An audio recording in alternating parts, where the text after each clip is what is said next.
Today, she will be speaking about the power of supporting women and girls and why equality benefits everybody. Please join me in making Onyi feel welcome.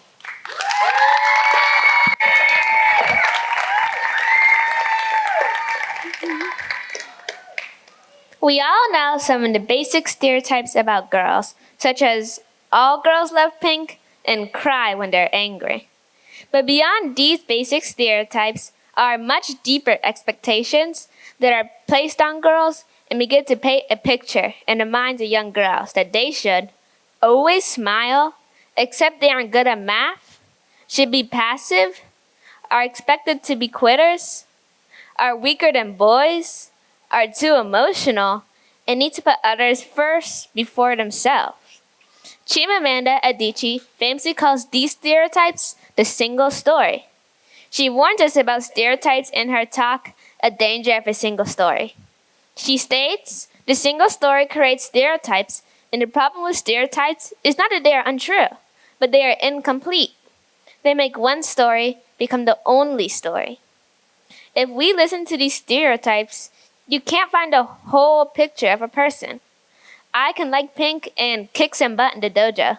I can be a loving, gentle sister and also one day run an enterprise.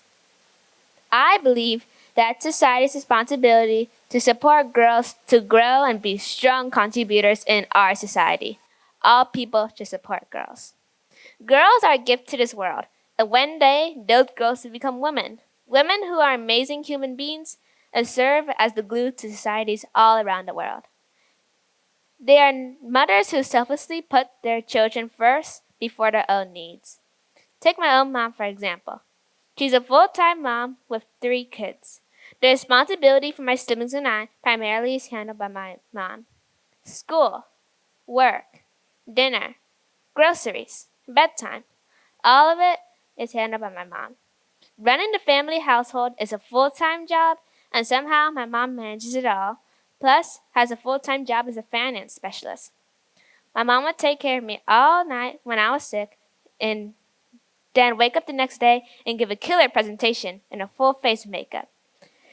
Clearly, one day I'll grow up to be a nurturing mother and a boss babe that she is.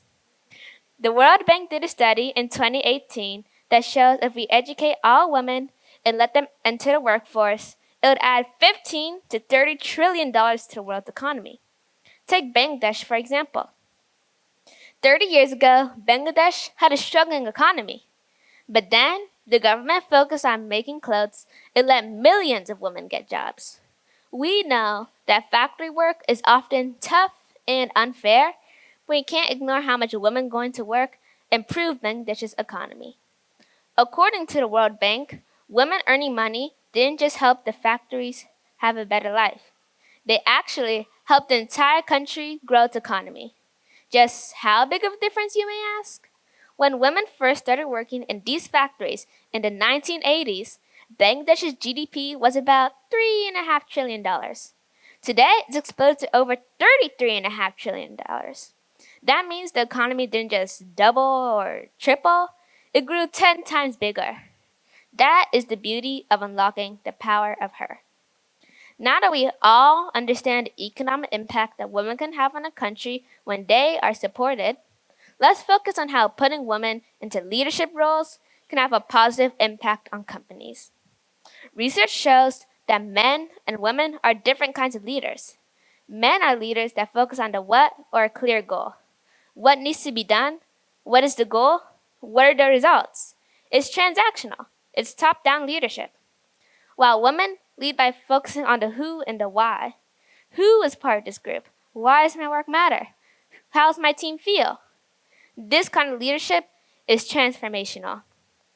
MIT and Carnegie Mellon wanted to test their theory of female leadership being more effective.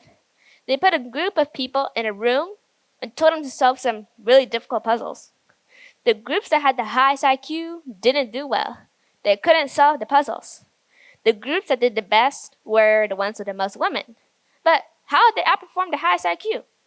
Because they didn't interrupt each other. They listened. They collaborated. They took turns. The female leaders used what's known as collective intelligence to solve these puzzles. Listening, caring about others, and being flexible are female qualities. It's proven that this works better than just high IQ alone.